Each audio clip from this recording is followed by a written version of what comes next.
Thanks for locking in with 77 Flavors of Chicago. We're your hosts, Dario. And I'm Sarah, and I hope you're ready to learn with us. Today, we're talking about a WTTW documentary, The Outrage of Danny Sotomayor. And yeah, so that's what we're going to do today. Pretty fun, pretty interesting Very topic. interesting, yeah. But how you doing, y'all? How y'all doing out there in the world? How you doing, y'all? How y'all doing? And they good. Y'all good. I wish you all the best in your endeavors. Absolutely. Yeah. How are you today or this week? I'm good. Good. Yeah, I'm good. I'm good. Okay. Great. No. I was thinking about what's going on. What was I doing? I did have a photo shoot, not a photo shoot, a wedding. Yeah. I was second shooter for the first time ever being a second shooter. Yeah. That's fun. It was a long day for you. It was a long ass day.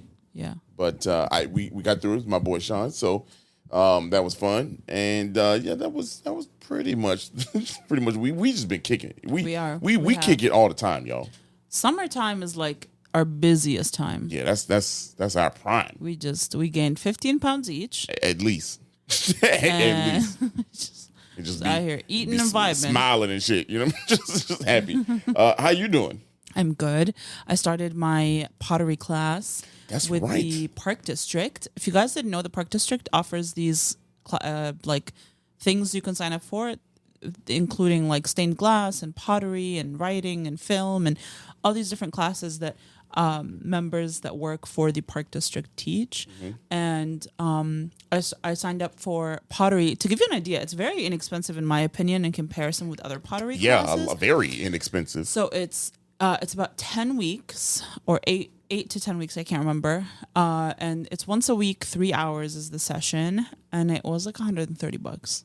That's not. Which I feel like very inexpensive, and they provide you with everything. Yeah, I feel like pottery is just like super expensive. Yeah. The only thing with these is like you gotta go into pottery and like stained glass and stuff. Like signing up for those classes is if you're going to like a Beyonce concert. Sign up, like you're buying tickets to the Beyonce concert. Because you gotta be refreshing, huh? Yeah, you go. It's like a queue and everything. The first, like, you have to sign up the day that they release the sign up, and they do this interesting thing where like anything east of, I think it's like the main, it's like anything east of California is like on a specific day, and anything west of California sign up is on another day. And you don't have to sign up for your park; you can sign up for any park you want. Yeah. But yeah, I'm having a great time making my little pots and cups and shit. You've been making some nice stuff. Yeah, right? I think so. So you go. The first few things you made is they chilling right now. Just they're drying out so that we can glaze and put them in the kiln, which it takes a while for things to like dry. The first week, so I made like a few different things. They taught us how to make pinch pots, and then this most recent class we learned how to do any vase or anything like that using what they call like a slab, which you use the machine to kind of like flatten a piece of clay. Listen to you. It's so fun. And then next week is our first throwing class. So like we're actually gonna be at a throwing table. What's that? It's like the spinning table. Oh, that's called throwing though. I think so. Okay, well, cool. Yeah. So I'm really excited. I can't wait. Yeah. Yeah, you've been locking in a lot of things. I'm having fun. You know, it sounds like it. You know what? I forgot. We did bingo this week. We did do bingo last week, but on Thursday of last week. That was so fun. Extremely fun. Yeah, I had a great time. Extreme. Shout out to we did it over at Ramova Theater, but shout out to M and Tyler over at the Ramova Theater. God damn. For real. Yeah, time. It was dope to have us there. I'll be honest, I was They're like, so nice. Yeah, like, for real. Yeah, I mean, nice is understatement. Literally, like nice understatement. They're super like generous, and they just like create such a welcoming and like fun space. Yes, whether you're in the theater for like a show or you're at the like grill bar brewery area.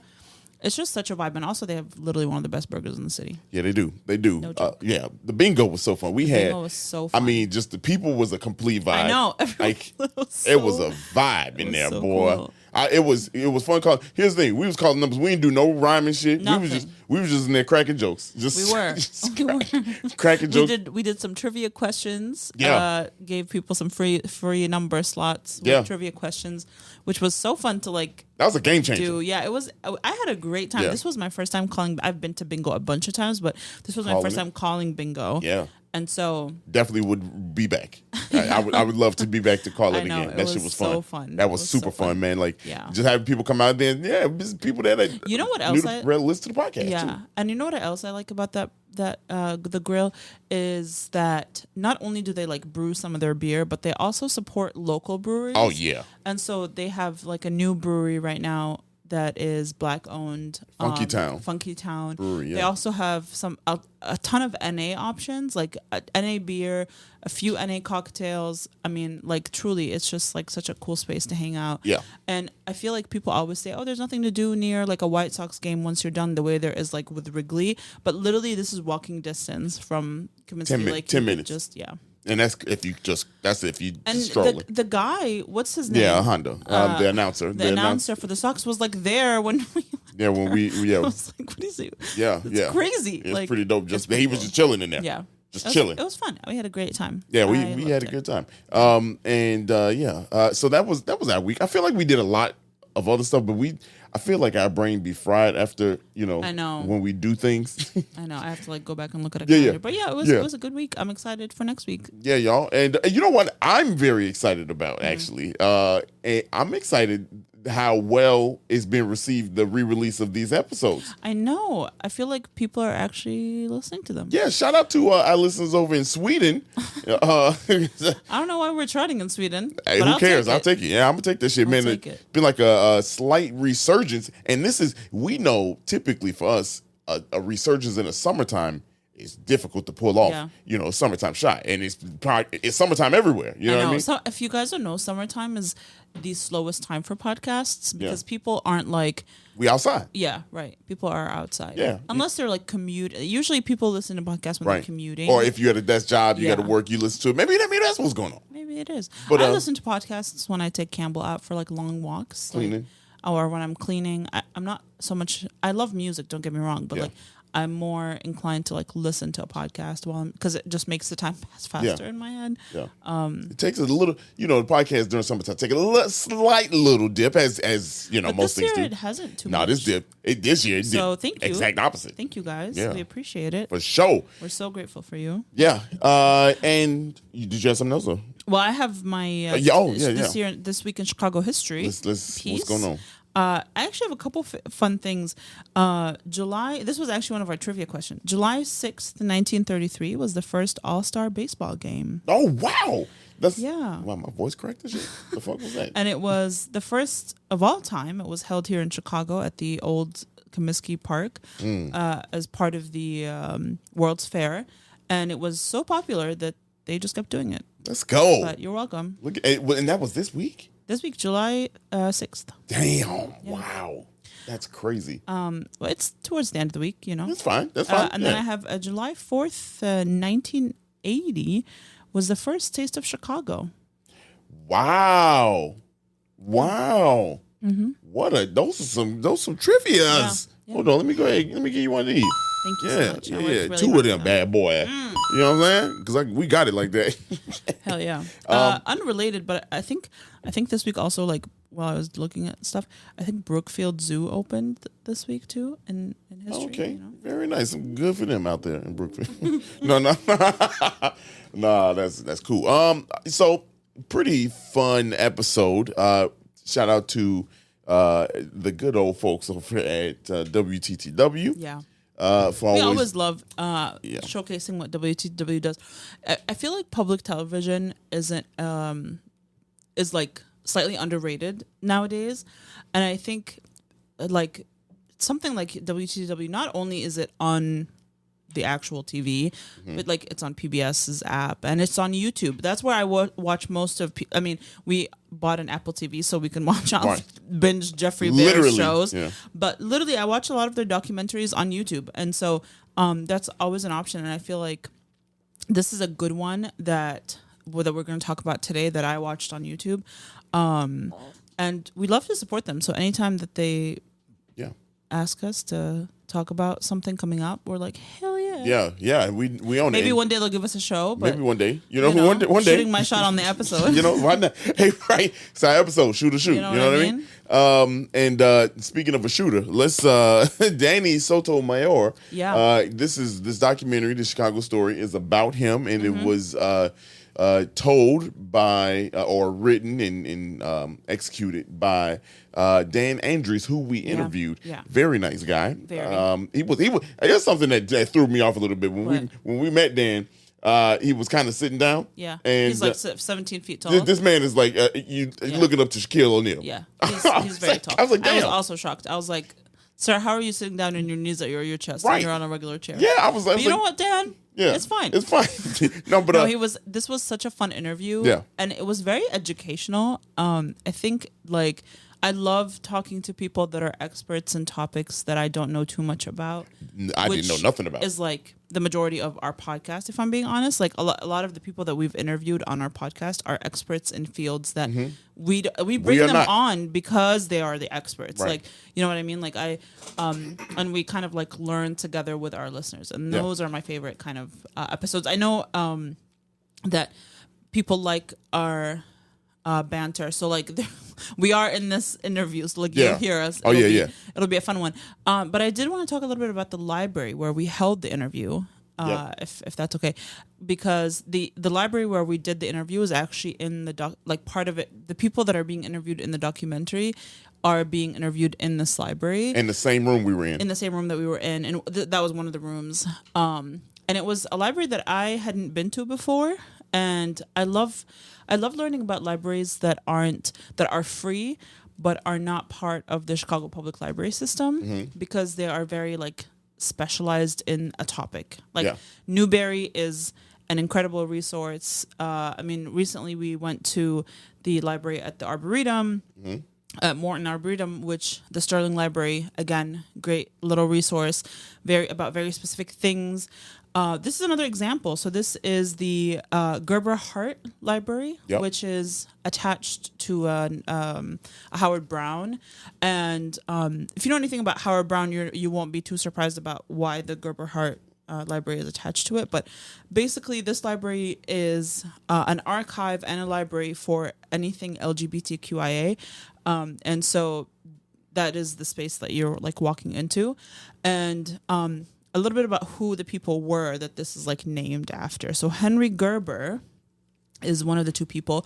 This is a new person to me. I'd never heard of Henry Gerber, which is very surprising because he was from Germany and he moved to the U.S. He served in the U.S. Army and then came to Chicago in 1923 and he was hired by the U.S. Post Office. And he later on went to start and establish an organization to protect the rights of all homosexuals in the U.S.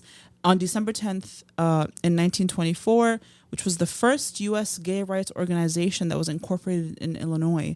Oh, wow. Under the name of the Society for Human Rights. And that is like crazy to me that I'd never heard of that before or of him before, I mean.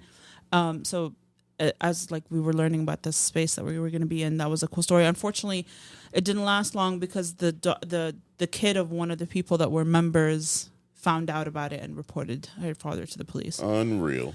It is kind of crazy. And then Pearl Hart was a lawyer. She was a lawyer for 61 years and an advocate for the oppressed and children and women and immigrants and I guess at the time, maybe even back then you could they only accepted lesbian and gay, like you couldn't be there was nothing else. Bi or trans. Right. So she also worked with Russian and mostly like Eastern European immigrants. Very, very important person and did a lot of work in Chicago. So those are the two people that the library is named after. It's a fantastic library, too, because it's, like Sarah said, it's got a bunch of archives and reminiscent of the other, like, specialty libraries and museums that are around the city. So very cool to be inside of there. You have to appreciate spaces that are like create safe spaces for specific groups. I think we always talk about like the loss of the third place, which is like when we were kids, like you could go to the mall food court and like just hang out and spend no money, and that was like a third place that wasn't home, wasn't school, wasn't work. You would just, you know what I mean? And so those spaces are less and less and more kind of like online, and so it's really nice to see those like physical spaces where people can go and feel safe and just hang out and be themselves, be who they are. So regardless of like with a group, I just think that those are really important, and I always look for them. I'm like, that's why I'm super intentional about like going to the library, going to the park, going to these spaces where I normally would be like, I could just stay home. But like those third places are very important. So I urge you to check this out if this is something that fits you and you're interested in. And all that with to say the outrage of Danny Sotomayor, and if you're wondering why we're talking about him, honestly, this story is very, very interesting story. When very heartbreaking, also. Yeah, when WTTW brought it to our attention, man, like we watched it, and it's interesting. And so, give you an idea who Danny Sotomayor was. Long or the short, he was an openly gay. He had AIDS at a time in the 80s where there were no cure, actually there was a cure, but it was too damn expensive, so basically not. And activism was at an all-time high. He was a cartoonist. He didn't start out as an activist. He's Puerto Rican, Mexican-born person here in Chicago. And man, when I tell you, he took the world on by storm and became like, one of Chicago's fiercest activists at the time. Man, what a well-told story for one. Also, so shout out to Dan Andrews and team over there. But also, man, he's on the radar now. He's is that Siri talking? Yeah, it is. Is she on the ground? Anyway, but no, fantastic job. You can catch this. So this, like we said at the top, the episode. This was an episode that debuted in last year, November of 23, and kind of got washed over because a lot of people don't realize who this person is, right? And so you gonna watch things that right? And so they re-aired this, and I'm glad they did because we found it and we get to talk about it. But it re-aired a little bit before this episode come out, and now it's out, and we are honored to bring you a conversation that we had with the senior producer of it. So what you are going to hear now is us talking about this and kind of his thought process and who Danny was to him and why he got into it. And hopefully we spark some interest for you and get you hyped about watching this. Yeah. So without further ado, you like when I say that, don't you? Mm-hmm. Yeah. We are going to hand it over to past us. In the studio. In the studio. Back to you. This is us in the studio. Back to you, Bob. Dan, thank you for being on the show here. We appreciate you taking the time. Yeah. So we got a lot to talk about as far as what you have going on, but just tell the people who you are, what you've done, and where we're going. So my name is Dan Andrews. I'm a senior producer at WTTW, Chicago's public television station, our PBS station. And I'm a staff documentary producer, which is really kind of amazing. Mm-hmm. Amazing that they gave you the job? It's amazing that that job exists. Yeah. And there's a few of us, which is also amazing. And it's great to be one of those people. And my most recent documentary that I hope we're going to talk about today, I know we are. No, we're not talking about it. is The Outrage of Danny Sotomayor, which we first aired in November on WTTW, and it has been rebroadcast Friday, June 28th as part of Pride, right after a great documentary about Art Johnston and Pepe called Art and Pep. Mm-hmm. Yep. And The Outrage is on. It's online. It's on our website, wttw.com/Danny. Yeah. Okay. Easy to find. Yeah. It'll be right here. Right. It's on YouTube. And I really, really encourage people to go on there.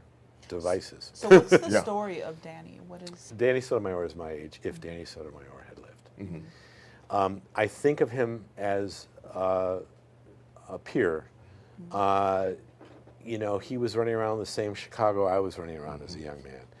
And he studied at the American Academy of Arts and at Columbia, and I was at Columbia in the late 70s. And my friends were at American Academy of Arts, and there used to be parties where like people from the Art Institute in there and would all mingle. And I didn't ever meet Danny.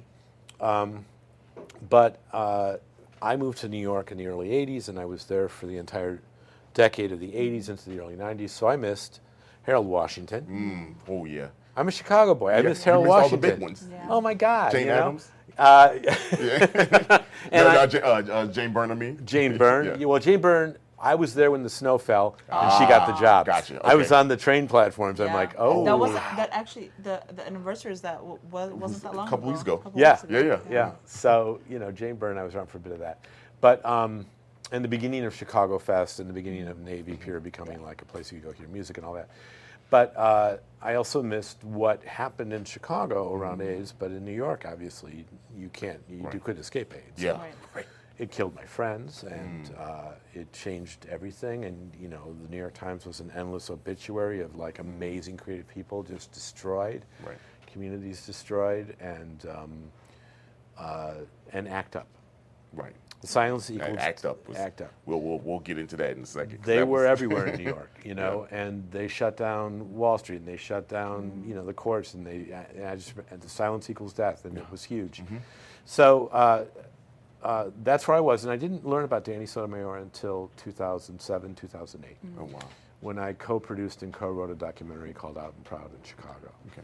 And that's when I crossed paths with the story of Danny Sotomayor. Wow. And I went, holy. Yeah. We had the same reaction. Yeah. Watching it was the same thing. Yeah. Like, we could easily see why you would get intrigued by this. Yeah. Yeah.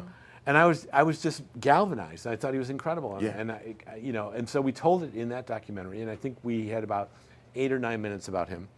There's this great archival material about him, all this film, and we had found this documentary called Short Fuse, and we contacted the filmmakers, and we used some of that. And then Marie Kuda, who's a name you probably don't remember, but they would know her around here, was a sort of a accumulator of gay history, and she had a tape of Danny Sotomayor interrupting the very first Gay and Lesbian Hall of Fame ceremony, which we use in the doc. Yes. It's just, it's part of the montage about attacking Daley. And so there's Jim Flint and Art Johnson, all these people getting awards, and, you know, Danny's in the back screaming, give the awards back, give the awards back. The city, you know, the city in his mind was not doing their part. To pretend that they were doing it with these awards was shameful to him. Yeah. That was a contentious moment right there too. Yeah. Holy cow. Yeah. Like, man, it almost looked as if Mayor Daley was ready to kind of go back and forth with him, and he did go back and forth, but it was, what a moment that was. Yeah. Yeah. Now, you say you found out about him in 2007, and you were kind of like amazed with him. What was the one thing, the main thing that stuck out to you? And you'd be like, all right, I have to do something about this. I got to make something. It's such a great story. Yes. Like, the form of the story blew me away, and his passion and the intensity of it and the theatricality of it. But like, there's a beginning, a middle, and end.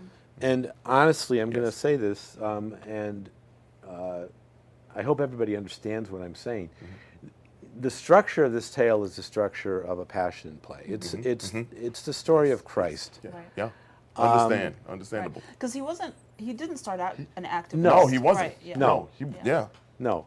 I mean, you know, I don't know if 12 he met a bunch of gay people, and he said to his parents, "I'm going to stay with these people," like Jesus said to the, you know. But whatever. That's but it's he had a transformation, and he found his voice and his purpose, and then he lived it out until his dying day, and he died at 33.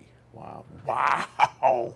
Yeah, and now when you say it, you see, just when you got to talk to the man, you know, and you put it together. That's, wow. And I was like, this is amazing story. Amazing story. And then, you know, what we do in the documentary is actually deal with the resurrection. And the documentary itself is a kind of a resurrection, right? Just when you tell the story, you can. So Yep. we don't end it with his death because Right. that's Right. not the end. That's not. Yeah, that's not the. Yeah, Yeah. Right. yeah. He did so much, and that analogy that you use is. Very, I know a lot of people are like what, but you look at it, and Right. Yeah. when you see Right. it, it's absolutely true. Yeah. You know, because like you said, he didn't start out by want to be an activist. No. You know, and then it even in his artwork, you know, became. He later, he started using his Made more powerful, you know Yeah. what I mean? Like in very, very direct at Yeah. what he was doing, Yeah. you know. Now, how do you like even start to put together a story of somebody you had just met? We're only 17 years removed from you finding him, right? You know what I Yeah, mean? Like yeah, so, yeah. finding out about him, and how did you put that together? So I kept thinking about the story, and I'm like, it could be a feature film. Maybe I should have a screenplay written. You know, how do I get the rights to this story? And I talked endlessly to the people who were at the center of it. So I talked to Laurie Cannon so many times about, I want to do something more about Danny. And I talked to a lawyer about, well, what if I go ahead and get a screenplay written, where am I at legally? Well, you know, where's the estate? And he left no will. Right. And there's family. You have to deal with the family, Yep. you know. Yep. And no one really in Danny's activist world had spoken to the family in years. And they knew where people were and names and things. And so I reached out to David Sotomayor, his brother, Yeah. and not knowing what that would be like. Yeah, he like killed me in the documentary. Yeah. He Yeah. was- Man, that was a moment too. Yeah. Several moments. Several moments. That was incredible. You know, David's a lawyer, and obviously he was around for this stuff. And Danny would call him Right. and ask for legal advice. And that's not a memory held by everybody, Right. but the evidence is there. Right. And in fact, there's a small moment in the footage at the CTA bus demo where Laurie and Danny are hugging. Laurie Cannon and Danny are hugging, and she says to him, "I'm glad your brother's here." Yeah. And I said, Laurie, was his brother there? No, I don't remember that. But it's okay, you know, but Yeah. he was. And Danny goes, yeah, and runs off, you know. But he was one of the lawyers who helped get them out of the police station, which is now a part of Center on Halstead. Yep. Right. Isn't that crazy? It's funny how the world things come back around to you. Yeah, So so David was a lawyer, and David, you know, when I started to talk to him, he said, I have, you know, his childhood artwork. I'm very proud of him. He's very meaningful to me, and I'd love to participate. But you know, he's a lawyer. He knows how to talk, but I don't think he's ever really been interviewed before. Right. You can see the rawness in his interview, like when was he described the super knife vulnerable. with that man. Man, it is. You know, I did another documentary that'll come out in the fall called When the West Side Burned, about the West Side and the black community in '68 in particular, but really it's about the '60s. Right. And about King's time Yep, there. time. And I interviewed a cop and a fireman who were there.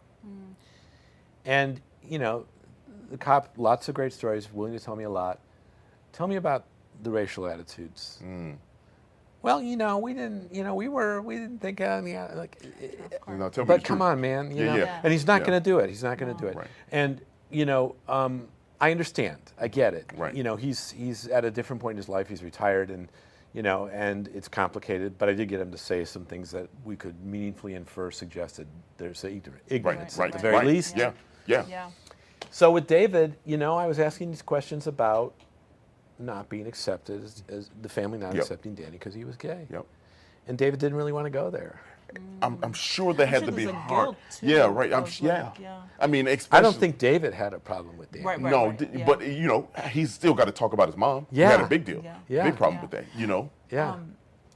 I feel like watching this story is, even if you don't relate to it from like a personal experience level, I feel like his story really reflects the story of a lot of people that have gone through, as minorities of any group that have gone through struggles. You can really see the same experience. Like for me, for example, as like an Arab woman that has lived in the United States for 12 years now, a lot of the stuff that he went through, it might have not been exactly the same, but I feel like Yeah. I can relate to it from just the way he felt like his community was being silenced, and it was kind of like this performative activism on part of the government and like all this kind of stuff. And I was like, this is literally, and I feel like you might have felt the same. I mean, 2020 was almost like, it's like a mirror image of like, okay, you give us Juneteenth, but like, what is actually being done? You know what I mean? Like, it's which is kind of reminded me of. And then it became a holiday a couple of years later. But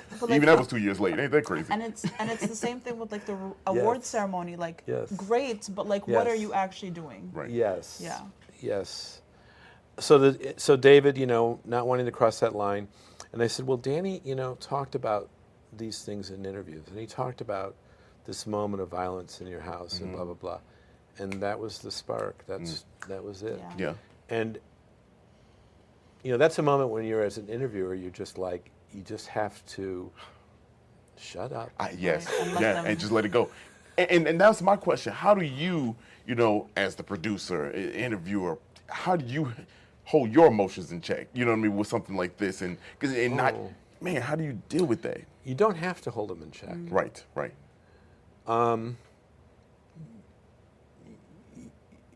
You could even cry. Yeah. You don't want to ruin the soundtrack. Right. Yeah. You'd be in the back boo-hooing. You don't want to ruin the soundtrack. You don't want to make it. You don't want to jump in But we took a moment after that, offered him some water, offered him, a break for if he wanted it, that kind of thing. So you do that. But I think you want to be emotionally. Want the realness. I want to be emotionally engaged in the conversation. So I'm hoping what they see in me is me carefully listening and responding with some sensitivity to what they're saying. This is one of the best documentaries. What do you hope that people take away from it? Oh my gosh. Well, I kind of have this thought that like it should be required viewing either in 8th grade or freshman year of high school. Yeah, those are the years where you start to find out who you are. Going into that age. Yes, and as a civics lesson. Yes, right. Yes, very important. Yeah. Because this guy is a great example of engagement in the democratic process through the world of civil disobedience, which is one of the rights we have. Yes. Right. And at that time, you're going to enter, and I don't know if they still do it. I'm a little older, but in school you had to take government classes to even graduate. That was one of the requirements to graduate. You had to learn the Constitution. You had to learn all that stuff. I agree. This should be one of those things where you learn at this point, the basics. Internet is out there. You'll be able to get the internet and get your information, but like this kind of stuff, you can't teach. Right. And that was what Danny was so good at. I don't know if I would have had the same power and the mindset to like this is what I'm doing now, and I'm taking that change. I'm taking that step to make these changes. Yeah, that's heavy what he did. I mean, when you kind of like know you're about to die, like that is. You know what I mean? Like there's no alternative but to dedicate your life to that, I feel like. So how did and that's a good question because like that's a good point too. Like how do you feel and all the research that you did, that was almost his why, you know what I mean? Like that was his, how every hero has a moment, every villain has an origin story. That was almost like that moment where you realize all chips in. Yeah. Let's go. How was that to kind of like discover in this? I discovered that when we were working out in Proud and I interviewed Lori Cannon, and she talked about going to see the AIDS quilt, and she was volunteering there, and Danny came, and this is in Chicago at Navy Pier, and the stories around that are great. By the way, it rained and it leaked, and they all ran around with like Visqueen or Visqueen trying to cover it, so nothing got ruined, and like. Stories we couldn't put in there, like it was just a leaky place. But she had met Danny prior, and there he was, and that was when he told her, "I'm HIV positive." And I think when I first saw that footage and heard those stories and watched those people on the street, I was just overwhelmed with a feeling of. These are people at the edge of their mortality fighting for their lives. What I've come to feel about them is that, yes, they were that. These were people having a hell of a good time, Right. Yeah. fighting hard for what they cared about, Right. and knowing they were going to be able to Lead move something. some needles, Yep. right? And you know, I asked Tim Miller, like, well, was that successful? Was that successful? They were all successful Right. because maybe we didn't get the law changed that Right. day, but Right. we raised the point. Yep. So I saw it less through a lens of deep sadness, although it's all over the film. Right. The sadness is all Yeah, over the it film. is. And that was a particular time you all got to watch it, but like in that time, the Reaganomics is just you got a lot going on, a lot of moving parts with his administration, his time in office. I mean, you know, talk about the black drug epidemic, the crack epidemic Yeah, going New on. York. You know what I Oh mean? my New God. York. You know what I mean? Like, yeah, right, Yeah. right. You know Yeah. that. So, and then this, you know what I mean? Like, and then to see that, you know, hey, he flew out when. You know, when Right. you know, like, Like, like that's wild. You know what I mean? Like that's a wild moment. What getting that footage? You know, like putting that together. Like, how was that? You mean the Reagan helicopter thing? Yeah, right. Yeah, like that. Like, how did you like?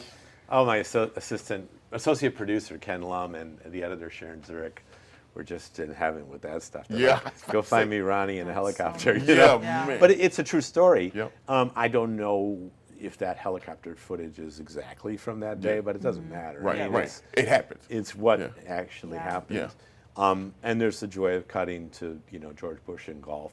I mean, Yeah. some of these things. So Sharon Zurich is the editor, and Sharon and I actually were at Columbia College at the same time in the late 70s, and she's a little bit older than me.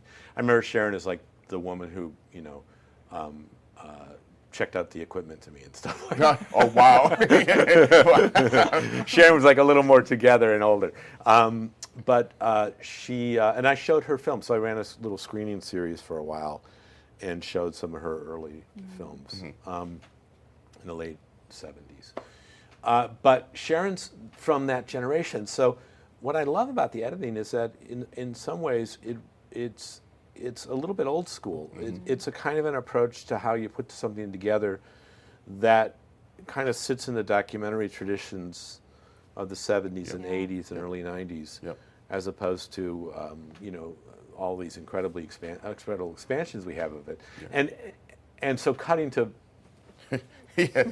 Bush and the golf club is definitely a maneuver of you know, of a bratty subversive countercultural approach. That's Let's how just you. put it that way. That's art. Yeah, that's really great. I do want to take some time talk about Act Up because I don't think a lot of people, and I don't want to assume, but might not know what that is. You know, I know when I watched it, that was something that was new to me. You know, and I know Danny, of course, was at the forefront of the Chicago chapter. Yes. You want to tell us about that?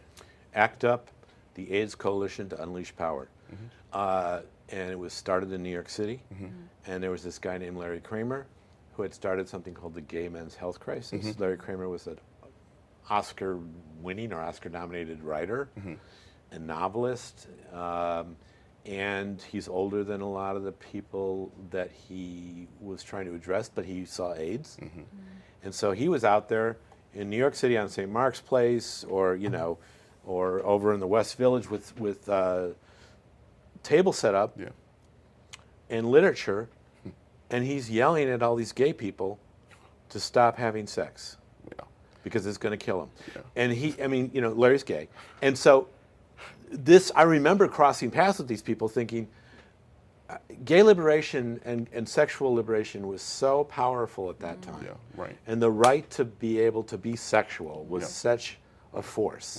And I don't think people probably remember that. But like the idea that gay people would be told not to screw, very, very on the other side. Incorrectly too.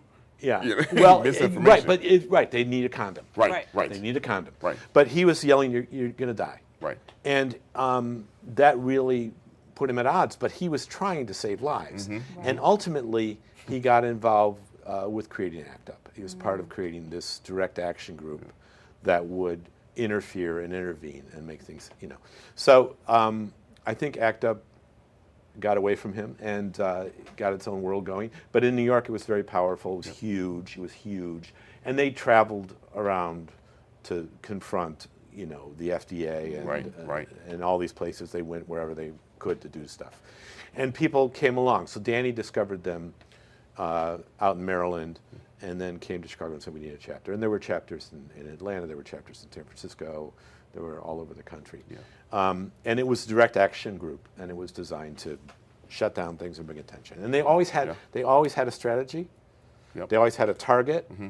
They always knew exactly what they wanted. So they went in with a list of, this is what we want. Yep. It wasn't just, random acts. Right. No, No. this was calculated. we want this, we want that, we Yep. want that. Yeah. Right. Yeah, and it just shows again, watching it, I'm like, man, I had no clue about this, but like a force. I mean, that was a force that, again, a lot going on around that time, but like, man, to have to, be able to put something together, a group of people together all on one accord.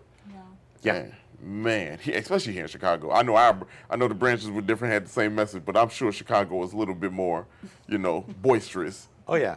Small and mighty. I think Yep. we said this in the documentary. It wasn't a lot of people, but they were pretty committed. Mm-hmm.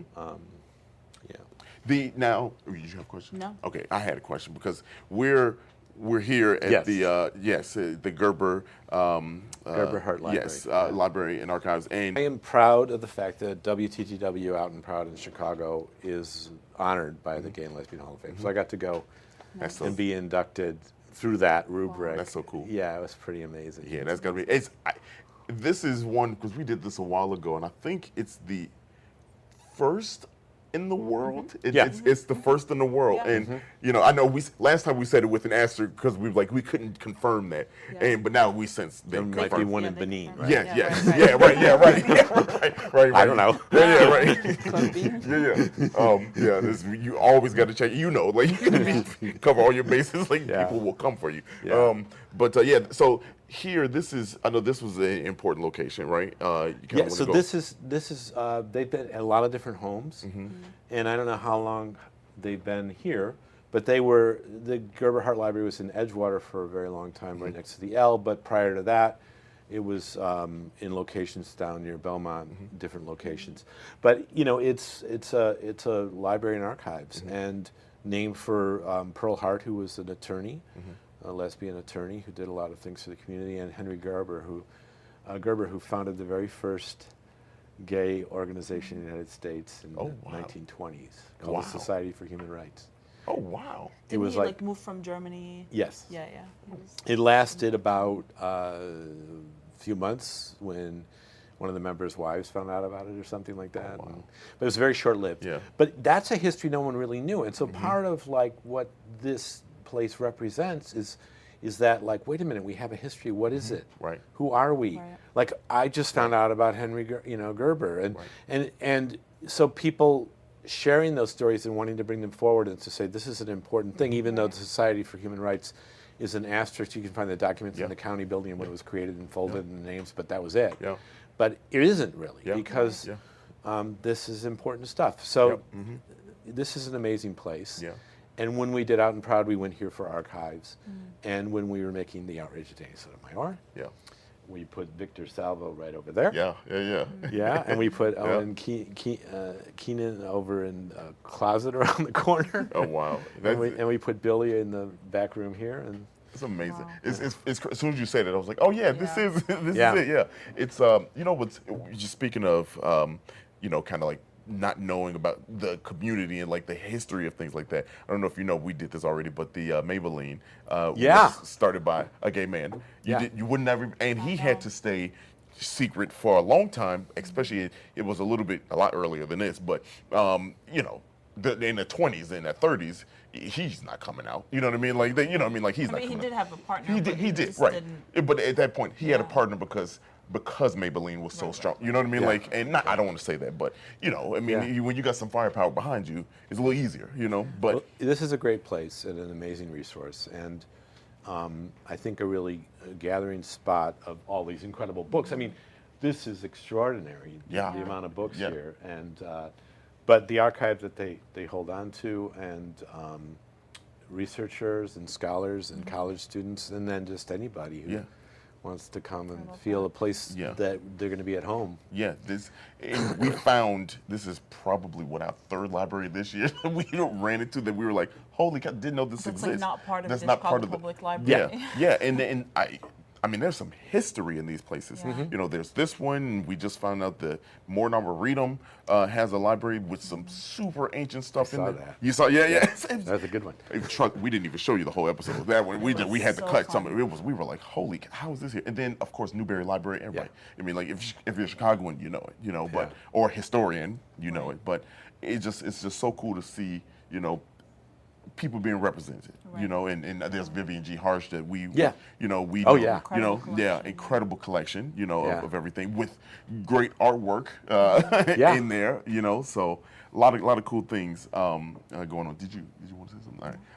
I know I'm talking like I can't keep on going, but that's okay. That's cool. Is there anything we didn't mention? Yes. There was a little quote that came. Oh, yeah. There's a Mary Oliver poem. Okay. That I know because my, what's the right word for her? See, I was raised Catholic, so now I'm a Unitarian minister. There we go. Yeah, there we go. What's the word for it? I say, let's go to Mass, honey. She goes, we don't go to Mass. I'm like, whatever. Yeah, right. It's the thing we do.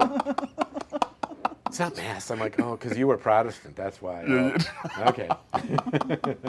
That's funny. But the quote from my minister often says this is like, what are you going to do with your one wild and precious life? Okay, well, that just gave me right. You got to end on that one. That's else after that.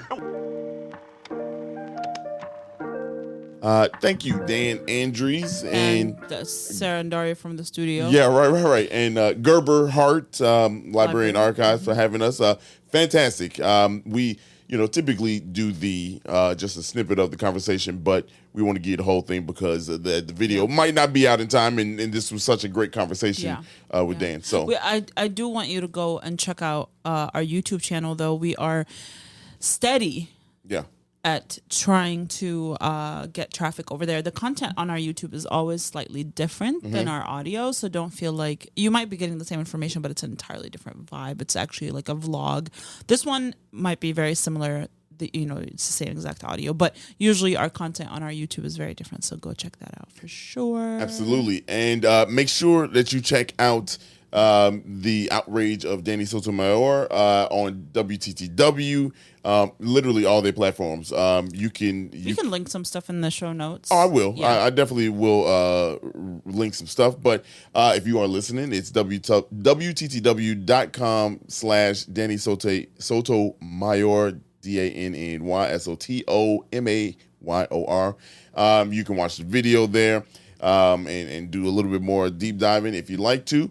Again, everything will be linked there. Shout out to WTTW for being pretty cool to us and allowing us to do this again. And Dan, once again, but that's all I got. That's all, yeah. So if you enjoyed this episode, please go ahead and share it with someone you love. That's the best way to support us.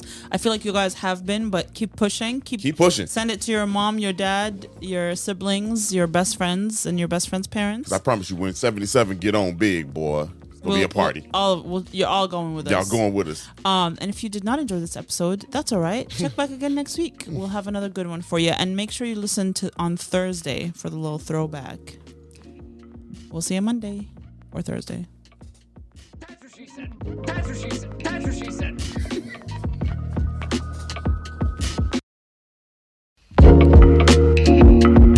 Thank you so much for listening to today's episode, and we hope you loved it. And if you could, please follow us on social media at 77 Flavors Shy on Instagram, Facebook, TikTok, and Twitter. If you have any ideas or deep dives that you'd love us to do, please contact us at media@77flavorsshy. That's the number 77 flavors and shy for Chicago.com. If you like visuals, please subscribe and follow and watch us on our YouTube channel at the same thing, 77 Flavors Shy, or search 77 Flavors of Chicago. If you would like to support us monetarily, go ahead and click that Buzzsprout link in the description of this episode. And as always, we gonna see you next week. Peace.